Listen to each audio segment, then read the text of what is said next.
I have written 2 books for adults. Otherwise, I'm butterfingered. Please be careful. I shouldn't drop the mic. And one is Tongue-in-Cheek, The Funny Side of Life, which is about the misadventures of an urban woman.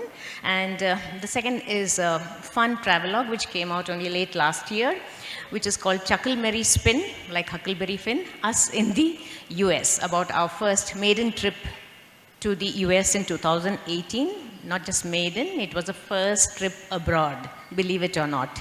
We didn't even have passports. So I will just read out a little bit from Tongue-in-Cheek first. So this is about our microwave adventure. As she said, my books are humorous, so please laugh. And we had just got ourselves a microwave with reluctance, but we're just getting to know how to use it. So microwave misadventures followed.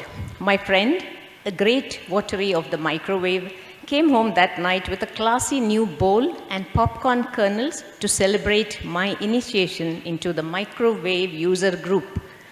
Pop went the popcorn, crack went the bowl, dividing itself into 2 equal parts. We had put too few kernels and no oil at the bottom. My training had begun. Another microwave enthusiast gifted me some microwave-friendly plastic containers. My husband frowned. No plastic containers? They may be great friends with a microwave, but not with our digestive system. Out they went. The next day, I served my husband puttu. I hope you know what puttu is. It's a steamed rice with coconut in a cylindrical shape, and it's very difficult to talk when you're eating puttu. And I'm serving this to him in the evening. Morning's puttu, resurfacing in the evening. It heated on the microwave. It fell on the plate with a thunk. Alarmed, I moved away to witness a fascinating duel.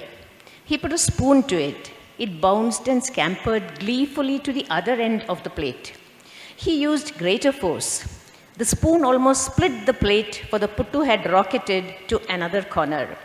Vexed, he jabbed a fork down to spike it, but it leaped straight for his eye, and showing amazing reflexes, he took a blinder of a catch. He should be playing the 2020 today. Reconciling himself to the ineffectiveness of cutlery, he decided to use his fingers to break the puttu, but couldn't. It was rock hard. Good weapon, he observed sardonically. If Tipu Sultan had had microwaved puttu balls in his arsenal, it would have changed the course of South Indian history. So that is from Tongue-in-Cheek. Everything is very new to us because we are in the US and we were getting ourselves some sandwiches. This was in Madison.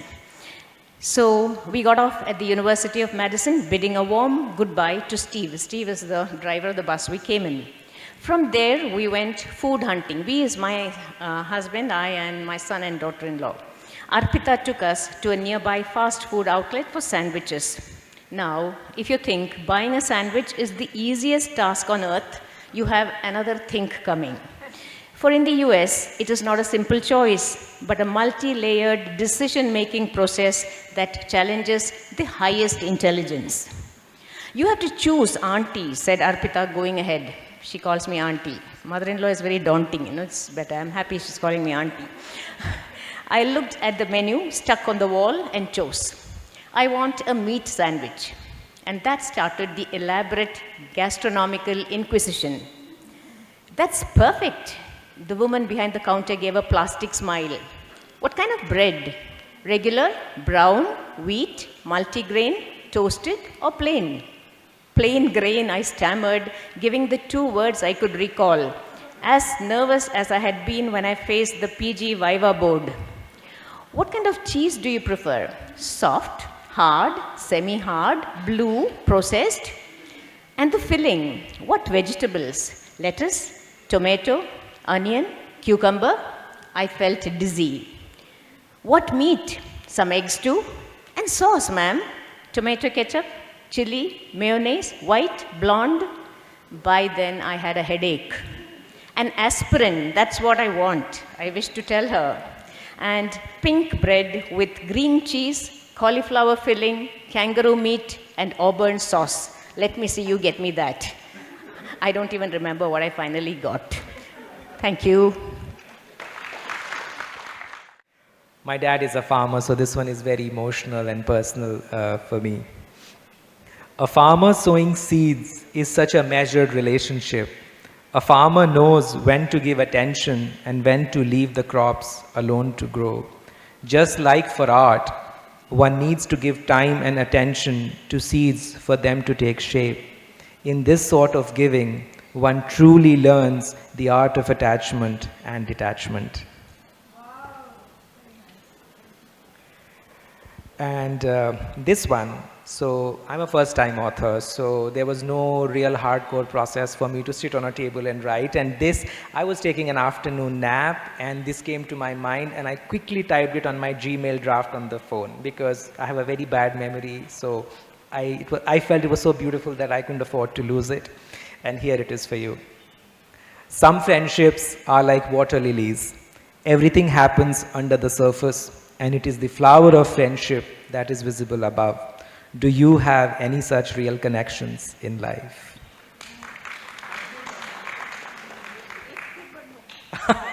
One more, okay. When flowers and leaves fall, do you think they fall with a smile, knowing they wouldn't be able to get up like you and me? Next time you fall, remember, you are blessed to be able to dust off and move on again. Okay. Hello, can you hear me? Okay. You'll notice we all walked very slowly up today. Life in the slowly. Okay, I'm going to read from one of my books. It's a biography of S.D. Burman, better known today by the younger generation as the father of R.D. Burman. Poor chap. They forget that he taught his son everything.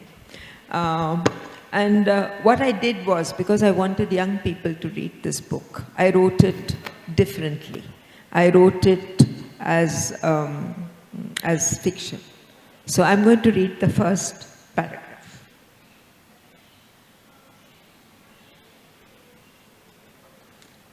Sorry, I had kept it open and then it fell shut. Oops.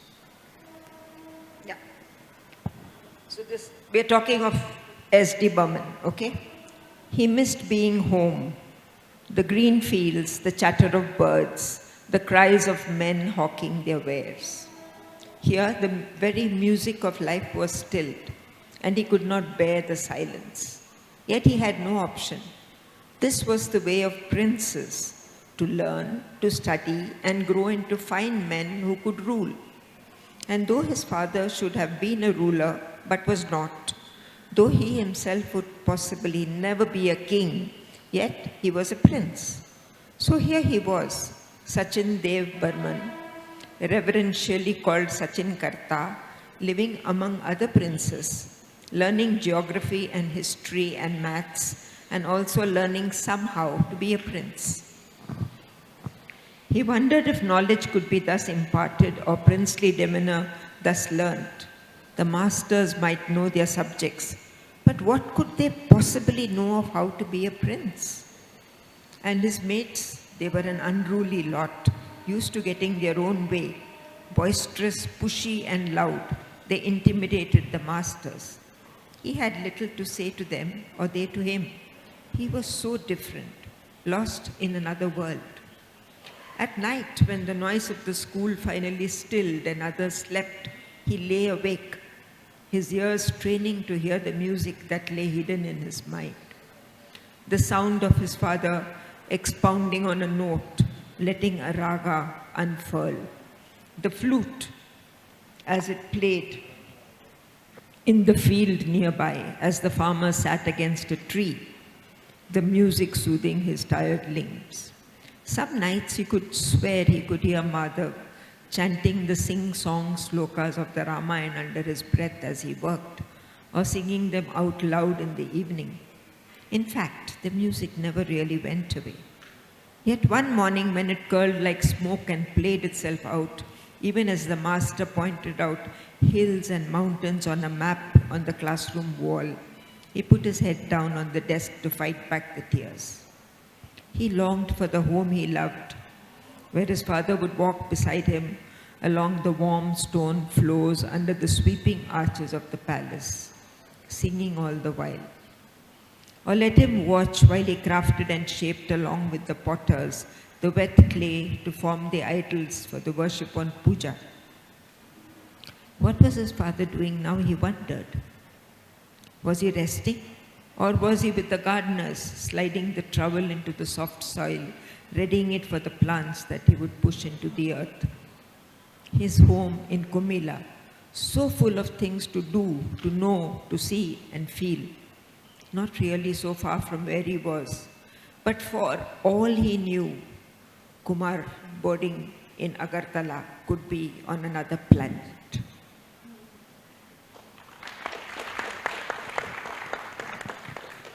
Hello? Yeah. So as you can see, the one thing that ties these writings together is that they are like a balm to the city-weary soul, with their gentle outlook on life and the subjects that they cover. And now I'd like to individually ask our writers to talk a little bit more about their craft. So starting with you again, Khyrunnisa. In real life too, do you keep people in splits around you? I don't know, you should ask the people around me. No, but as you told me, you landed back from the US and you straight away plunged into a situation at home. That's right. There were floods. Yeah, that's so right. How do you see the funny side of those things? I'm trying to, because it's a little too close, because on Thursday last, flood waters got into our house, about 1 foot high water in every room. So it's very stressful, and we have to get it out. But at the same time, I was also looking at things that were happening around, and here I am sitting with my feet in a bucket of water with a little bit of Dettol in it, because you don't know the kind of water that's there, we're waiting for it to recede. And then I see a coconut, floating there with a waste paper basket sitting on its head. So you see these absurd things that are there. I have an eye to spot the absurdity of life, because there is humor all around us, and that is what keeps us going, and it also keeps us grounded. So from the time I was small, growing up in a large family, 8 children, 7 siblings, and being the youngest, you have to develop your funny bone, because otherwise you cannot survive. So that was helping, and also I had this instinct, as love for humor, love to read humorous books, and so that maybe I internalized humor and kept looking at humorous things. Of course, you don't laugh at some things which you cannot. It is, you have your boundaries, and you cannot cross those. So that's how it is. And I have been in college when I teach too, I bring in humor, because that's one way in which you can startle a student who is asleep. You have to keep them, awake. So I thought humor is a good way in which to do that. And then I started writing also. Naturally, I started writing humor. So that's how I look at life. Right. Wonderful, wonderful. So you've written about your travel adventures in the US, and I'm curious because I'm a travel writer, I have a travel magazine, and I know how stressful travel can actually be. Instead of relaxing you, it can totally stress you out. So while traveling, obviously you've encountered a lot of situations, and you've dealt with them and mentioned them so beautifully in your book, again, viewing them through the lens of humor. What's your process? Do you keep coming back each day and recording what happened today, or you look back at the entire journey and then, make a book out of it? No, both. Actually, I keep a notebook in which I note down things, and what happened on what a day, and some certain things that happened. And when I started writing the book, I went back to it. And what helped me more was the fact that there were others with me, my husband.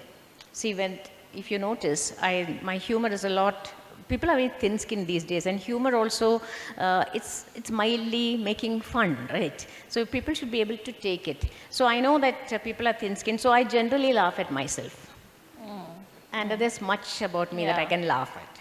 And then I also take liberties with my husband. He needs his meals, so he's okay with it. So, and having him as the companion when we were traveling was very helpful. Because somehow we kind of draw these misadventures, right from the beginning, right from the trouser incident, it was going on like that. You can read and find out what's happening. There's no time. And then my son was there, my daughter-in-law was there. So when we went back, I could always talk to them and ask them what exactly happened. But making it funny and humorous was something that I did. Yeah, I totally enjoyed your book. I think it was just full of very relatable incidents and episodes that you will find very interesting if you read especially the book on travel. I thought was very, very interesting. So coming to you, Gunjan, now, how do you stay connected with the heart of nature while living in a concrete jungle and battling all those publishing deadlines? You've written so evocatively, so beautifully about nature. One can see how deep your connection is with nature. How do you do it? So, I'm a designer by qualification. Partly it's the training, because when you study design, the first thing that any design school would do to you is to sort of sensitize to your environment. And so I went through that training, and I think that has sort of stayed with me, and I have to use it on my day-to-day practice. I design book covers for a living, so I have to be sensitive to authors' words and other nuances, sales perspective and editorial perspective. So I think it all started with my design training, and it has continued, and it has sort of gone into the DNA now. That. B, you have to answer living in a concrete jungle like Delhi, where I come from. You have to consciously make efforts, and I live in an apartment. I would love to have plants. I buy flowers almost every week, and picking up that conversation with the florist, and I don't know why I have huge empathies for florists especially. Doing your cooking on your own, whether you're making a salad or cutting a fruit, cutting a papaya, do we even wonder the relationship between the seeds and the flesh and the color patterns? When you dissect a pomegranate, do we think about the geometry, the beautiful geometry it offers you? Or say roots, when you make spinach, look at the form of the spinach. So all these things, they sort of, feed me back and keeps that sensitivity and that naturalness going. And very recently I realized also something which is worth sharing is, how do you integrate natural elements into your day-to-day living? So for instance, using lots of cotton, lots of wool, then synthetic materials. Integrating a lot of wood into your furniture, then going for synthetic furnitures.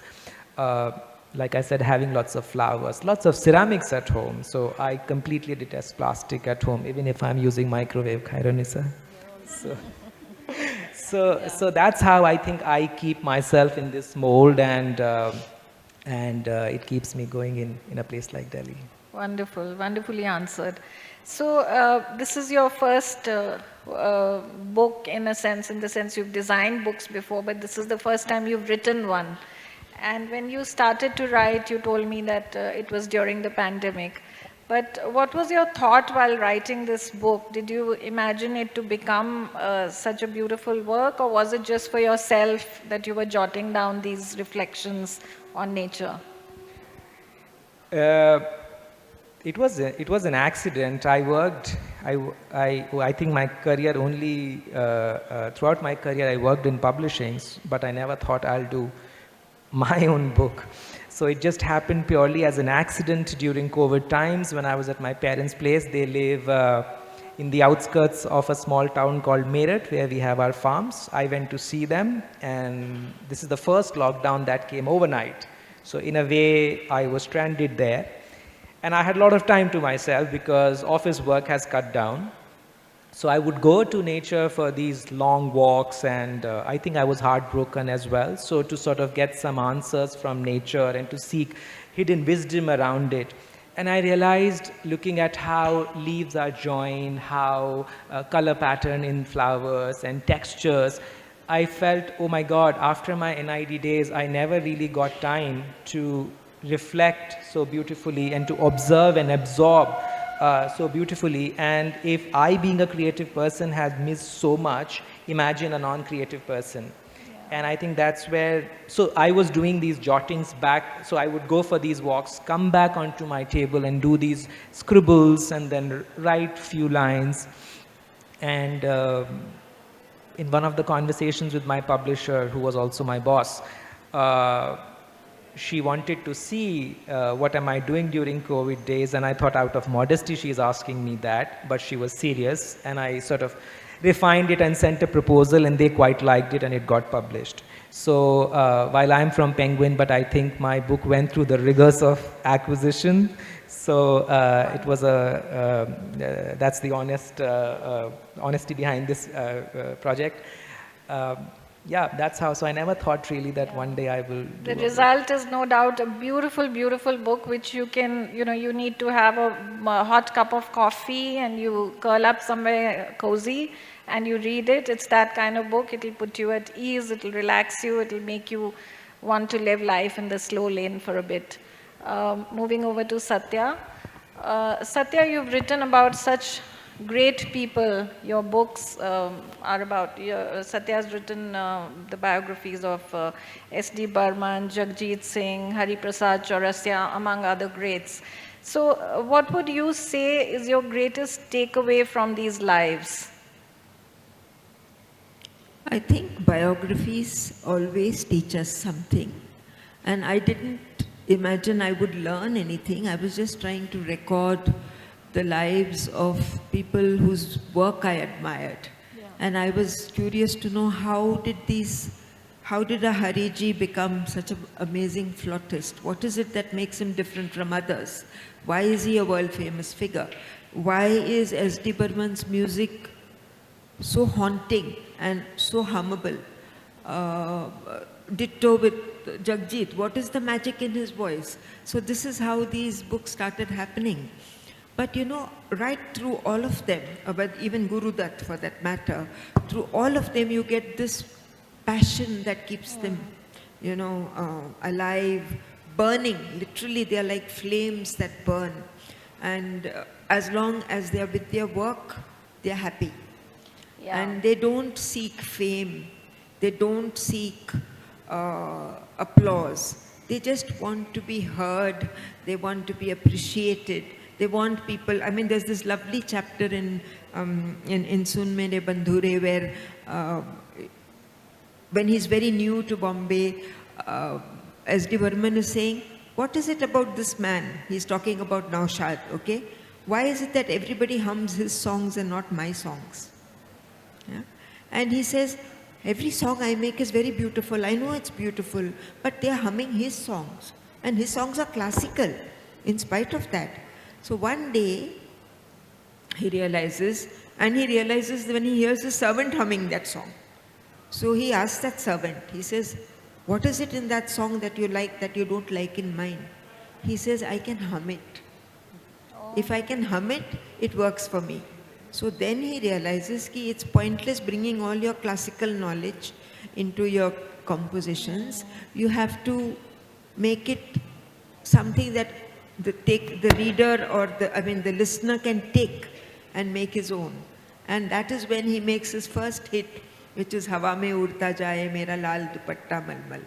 And after that he never looks back because he's broken the formula. Similarly with Jagjit Singh. When he wanted to be a playback singer, he realized that didn't happen. He didn't give up. He didn't have money to have a meal. He was living in a dormitory near Elphinstone Road station. It's a terrible place to live in, where a rat bit his toe. But he didn't give up. He would go to people's homes and sing free so that he'd get a meal. And then he broke into the ghazal landscape. So I think the passion is what I learned. Yes, that you have to have passion. Yeah, that's really the answer I was seeking actually, because it's always passion over ambition for truly creative people who, yeah. About your own process of writing, I've known you for so many years, and you were my boss at Femina DNA, and it's been just wonderful being mentored by you and watching you battle such, hard deadlines and stuff. So my question to you would be, how do you deliver best, under pressure or in a laid-back environment? I think it depends. I mean, if you ask me how did I write my Jagjit Singh book, I was going on a trek in the Himalayas, and when you go on a trek at my age, you don't know whether you're going to come back, right? There are too many pitfalls and there are too many dangers, and age is against you. So at that point, I remember my editor saying, "Can I have the book by February?" No, by June. I said, "Look, I'm going in April. I'm going to give you the book before April." And she told me this in end of February. So in 6 weeks, I wrote that book. So that's how that book got written. So under pressure, I can deliver because I have years and years and years of discipline. But this book took 9 months. It was literally a baby I delivered because I had to become S.D. Burman. I had to talk in his language at times. I had to write letters in his name. I had to become a Bengali gentleman who made music because I was writing it in a different format. And the moment the mood left me and I felt I was doing something mechanical, I would drop it. And I wouldn't pick it up till I could go back into that place. So that was life in the slow lane. I lived in another world for those 9 months. Yeah. At times my husband would say, "Who are you? I don't recognize you. You're not even talking the language you normally speak to me." Yeah. So that happens. Yeah. But yesterday we were discussing this whole thing of people booking themselves into resorts and farmhouses to be able to write a book. Do you think that's essential or needed for somebody who wants to become a writer? What would be your advice? See, when I know there are writers who don't have time because there are household chores or there are children demanding, they need that kind of a, getaway, so to say, a peaceful place. But I write on my dining table. But I'm lucky because everybody else leaves home for the day. But I can write in a train, in a local train. And this book has been written in a local train, in my house, in Bhutan during a lit fest with the mountains looking over my shoulder. So when you write for 9 months, you get all scenarios. Yeah. Wonderful. Okay, Khyrunnisa, coming back to you. Are there writers who you really admire, especially writers who write with a touch of humor? Among them, any Indian writers you think you would like to recommend? I really have not read many humor writers, Indian humor writers. Actually, Shashi Tharoor's first book, the Great Indian Novel, I consider it a really good comic masterpiece. Very satirical, wonderful book, but you can't think of him as a humor writer because he has written so many different kinds of books. Then I know there are others, but I must read them. But my influence and my love is been mostly, and also I'm an English literature person, so it is there, English American literature. So P.G. Wodehouse has always been my favorite. Discovered him in 8th standard and still have him on my dining table. Now it is, I don't know, I hope it is not gone into water. But that is P.G. Wodehouse. Then travel writing, Bill Bryson. I love his writing. Then there is Gerald Durrell, then Irma Bombeck, Mary Roche.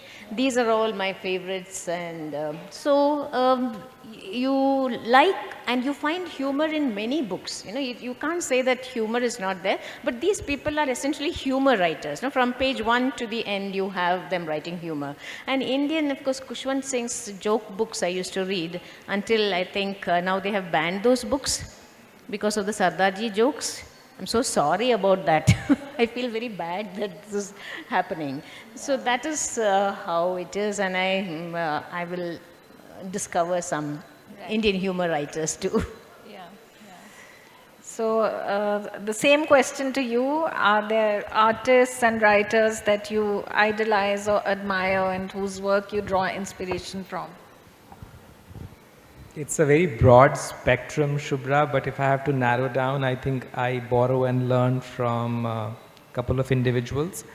I'm a huge admirer of Amrita Shergill's color palette and the melancholy that she brings to the canvas. There's something that moves in me whenever I look at her pictures in book or a painting in a museum. I am absolutely mad about this Englishman called Yvonne Hitchens. He worked back in 1960s, 80s. Absolutely mad, and I think you would see some sort of residual resonance in my own work because he just inspires me so deeply. And the last one is David Gentleman. He writes and he illustrates his own book, again an Englishman, and he is very old, living in London. He paints also, but he also makes these quick doodles. He has traveled all around the world. So his journey inspires me a lot. His fluidity in strokes inspires me a lot. And then all the thinking that goes behind those random looking drawings is something worth learning. So many interesting recommendations for people who are watching us, and I'm hoping you'll make a note of those. Sathya, coming to you, of course, the same question. Are there writers that you admire and idolize? Of course. I mean, we all have our little idols. When I was very young, I went to a lucky dip and I got a plastic little thing, bust of Tagore. And I used to put him on, and he was on my desk all through school. And I said, I must know what this man wrote. And I started reading his stories. And then I read everything I could find. So I read Tagore, then I read the people I really remember today are Somerset Maugham. I love the way he writes, the way he tells a story, the way he creates a mood. There is someone we have in common, Mr. Duddle, and his and how he tells a story. So I think storytellers have always, O. Henry, anyone who can tell a story well, I am enchanted. I find I want to.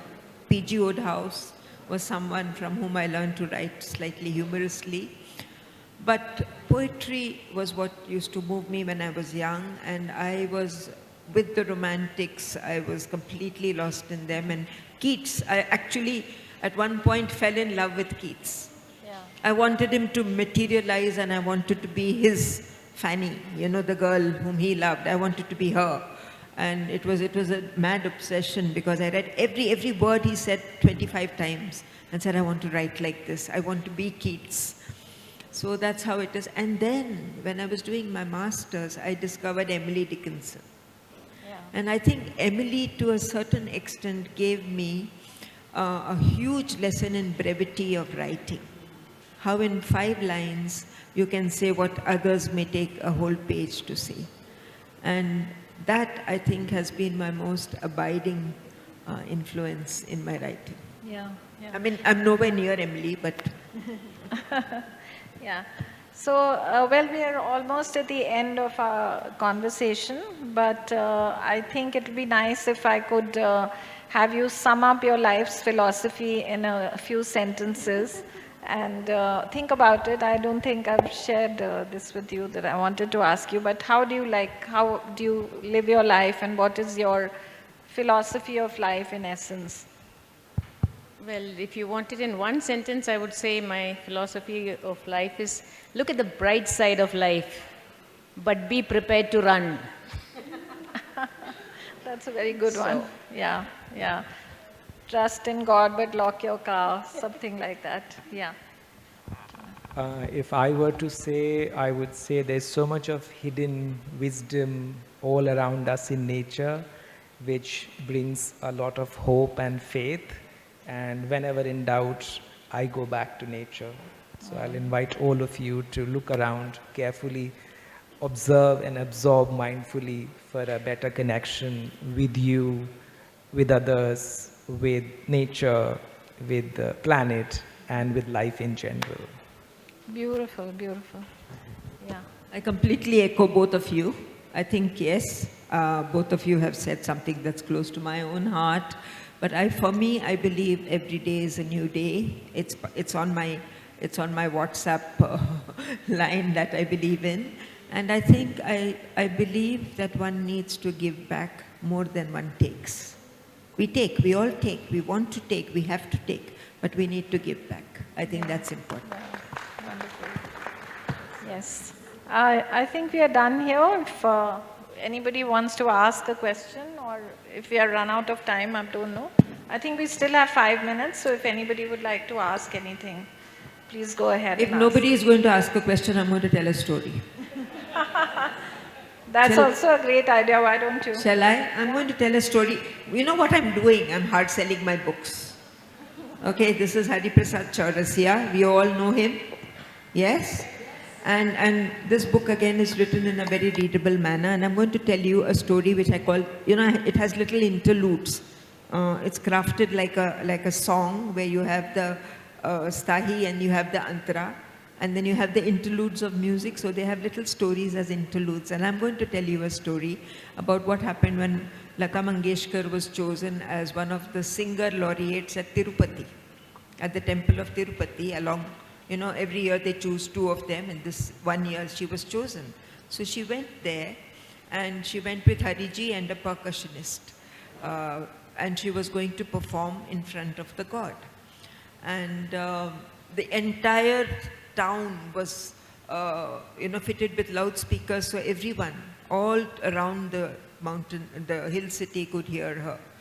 And then Hariji's story, he says, we went in and we were only 3 of us, and there was the Pandit and there was the god. And he says the aura was awesome.